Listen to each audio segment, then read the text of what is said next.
እኔም ፈጥኜ ሄድኩኝ። ስደርስ እዚያም ድሮ ሰርቻት የነበረችዋን ትንሿን ቤቴን አጎቴ አፍርሷት ከማግኘትም ሌላ እገልሃለሁ ብሎ አስፈራራኝ። በውስጤ የነበረው የድሮ ባህሬ ተፈታተነኝ። ከምስጢር ህብረተሰብ ጋር በነበርኩኝ ጊዜ እንዴት ይፈራኝና ይንበረከክልኝም እንደነበር አስታወስኩ። ነገር ግን አሁን የተለወጥኩ ሰው መሆኔን አውቆ ከተለወጥኩኝ በኋላ ገና ወደ ቤቴ ማለትም የድሮ መንደር ያልሄድኩ ስለነበር መለወጤን እንዴት እንዳወቀም አላውቅም። ግን ይሄው ያስፈራራኛል። ጌታን ጠርቼ እንዲህ አልኩኝ፣ ያዳንከኝ ተስፋ በመቁረጥ እንድኖርና ጠላቶቼ እንዲሳለቁብኝ ልትተወኝ ነውን? አለቀስኩኝ። ወደ ህብረተሰቡም ለመመለስ ወሰንኩኝ። ምክንያቱም ቢያንስ ከግራ መጋባት እድናለሁ ብዬ ነው። አጎቴንም በሕይወቱ ሙሉ ሊረሳው የማይችለውን ትምህርት አስተምረዋለሁ። ምንም እንኳን ይህንን ውሳኔ በወስንም ሁለት ዋና ዋና የሆኑ ፍራቻዎች ደግሞ በውስጤ ሆኑ። አንደኛው በተለወጥኩበት ጊዜ ጌታ በግልጽ የተናገረኝ ይህ የመጨረሻ ዕድልህ ነው የሚለውና ስለዚህም ወደ ህብረተሰቡ መመለስ ማለት ሞት መሞት፣ ይኸውም የአካል ብቻ ሳይሆን ሁለተኛውን የመንፈስ ሞት ጭምር መሆኑ ነው። ሁለተኛው ደግሞ በጌታ ጸንቼ ከቆየሁ ደግሞ አጎቴን እኔን ለመግደል ማስፈራራቱ መቀጠሉ ነው። እጅግ ግራ ተጋባሁኝ። ስለዚህም እርዳታ ፈለግኩኝ። በእግዚአብሔር ቃል ላይ መሐይም ከመሆኔ የተነሳ ከላይ በተጠቀሱት ጉዳዮች ላይ ቃሉ ምን እንደሚል በፍጹም አላውቅም ነበር። አድማጮቼ ሆይ እዚህ ላይ የሁሉ ግራ መጋባት ሊደርስብኝ የቻለው አዲስ እንደመለወጤ መጠን ተከታትሎ የሚይዘኝ ወይም የሚያበረታታኝ የሚያሳድገኝ ሰው በማጣቴ እንደሆነ ትገነዘቡልኛላችሁ። ስለዚህ አዲስ የተለወጡ ክርስቲያኖችን መከታተልና ማበረታታት አስፈላጊ ጨል የማይባል መሆኑን ማወቅ አለባችሁ። መስክራችሁላቸው የሚለወጡ ሰዎች መከታተልና በደንብ አድርጋችሁ መያዝ የማትችሉ መሆናችሁን ካወቃችሁ ባትመሰክሩላቸው ይሻላል። ኢየሱስ ክርስቶስ ይህንን ጫና ሰጥቶት 3 ጊዜ ጴጥሮስን ሲጠይቀው ተናግሮታል። የዮና ልጅ ስምዖን ሆይ ከነዚህ ይልቅ ትወደኛለህን? ግልገሎቼን አሰማራ ወይም መግብ ብሎት ነበር።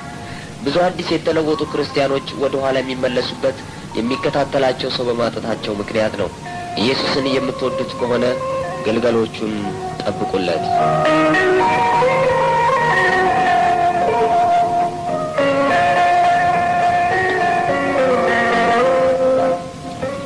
ከሰይጣን መላእክተኞች ጋር ጦርነት።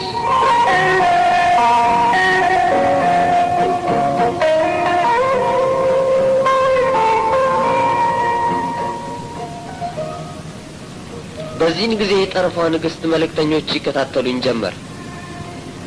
በእጃቸው ብዙ ተሰቃየሁ። ማታ ማታ ቃዥ ጀመር። ግንቦት 1 ቀን 1985 ዓመተ ምህረት በተለወጥኩኝ ልክ በወሩ ከሌሊቱ 8 ሰዓት ገደማ ሲሆን በቤቴ ውስጥ የነበሩት ሌሎች ሰዎች ተኝተው ያሉ በእነዚህ መልእክተኞች ከእንቅልፌ ተቀሰቀስኩኝ። ከዚያም ከቤቴ እንደወጣ ትእዛዝ ሰጡኝ። እኔም እሺ ብዬ ፊት ለፊት እየቀደምኩኝ ወጣሁ። ይህ ሁሉ የሚሆነው ምንም እንኳን እንደ ህልም መስሎ ቢሆንም በእውነት በአካሌ ሆኜ ነበር። በፓርት ሃርኮርት በአባ መንገድ ውስጥ ወደሚገኘው የቅዱስ ጳውሎስ አንግሊክ ቤተክርስቲያን መቃብር ስፍራ ሄደን እዚያም ስንደርስ ተመልሰ መምጣት አለብህ፣ እንቢ ብትል ግን እንገድልሃለን ወይም ደሃ እናደርግሃለን አሉኝ። ይህንንም ነገር ከተናገሩ በኋላ ሄዱ። ወደ አእምሮዬም ተመለስኩኝና በዚያን የምሽት ሰዓት ወደ መቃብር ስፍራ እንዴት እንደመጣሁ ተገረምኩኝ። በእግሬም ወደ ቤት ተመልሼ ሄድኩኝ። የአጎቴ ሚስት የት ሄጄ እንደነበር ጠየቀችኝ። እኔ ግን ምንም መልስ ሳልሰጣት ወደ መኝታዬ ሄጄ ተኛሁ። ማታ ማታ መምጣታቸውን ትተው በቀኑ ሰዓት ደግሞ ሊያጠቁኝ ወሰኑ። አንዳንድ ጊዜ ከሰዓት በኋላ ሲሆን በመንገድ እየሄድኩኝ ይጣሉኛል። መንገደኛ ሰው የሚያየው ከአየር ጋር እንደምጣላ ወይም እየተሳደደ እንደሚሮጥ ሰው ነው። እነርሱን የሚመለከታቸው እኔ ብቻ ነበርኩኝ። ይህንን ለ4 ጊዜ ካደረጉብኝ በኋላ እነርሱ አቁመው አለቃቸው የሆነችው የጠፈሯ ንግሥት ስፍራዋን ያዘች።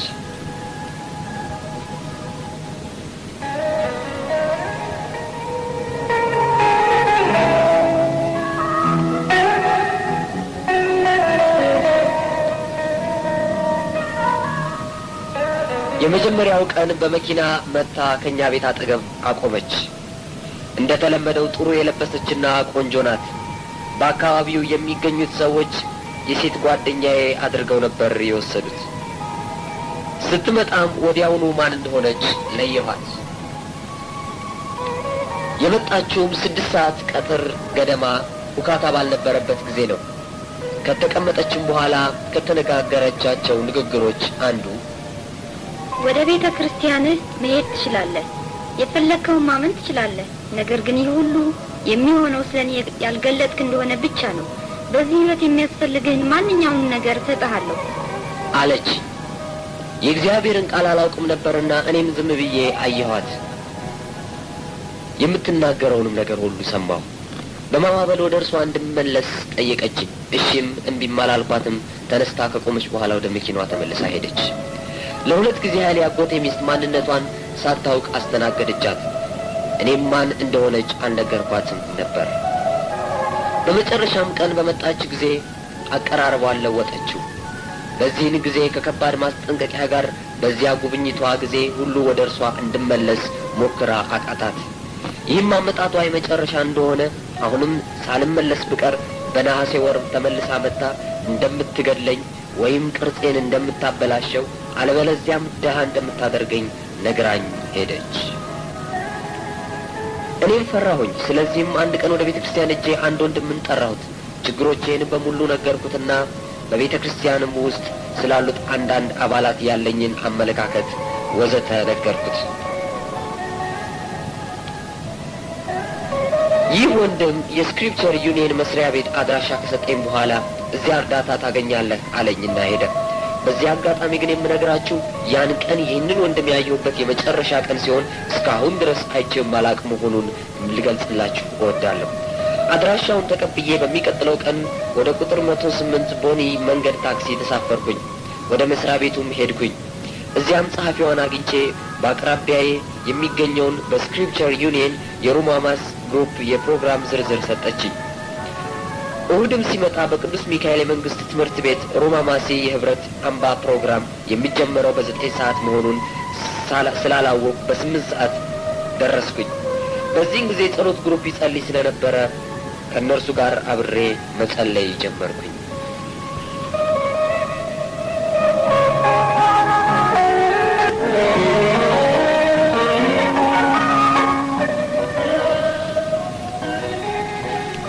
በዚያን ቀን ከነበረው ህብረት በኋላ እኔ ትክክለኛ ቦታ ይህ እንደሆነ አወቅኩኝ።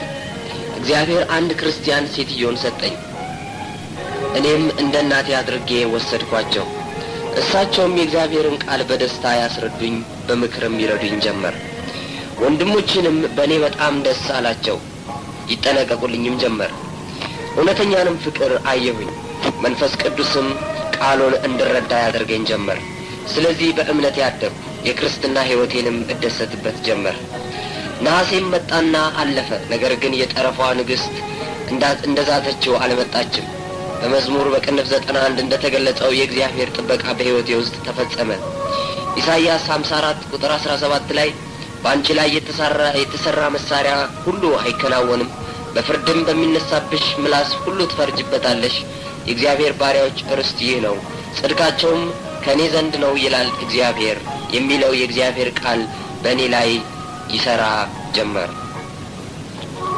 በመስከረም በ1985 በሌጎስ የሲልቨር ብራንድ ሲሚንቶ አሰራጭ ለመሆን ስምህ ወጥቷልና በመስከረም 27 ቢሮ አመልክት የሚል ደብዳቤ ደረሰኝ።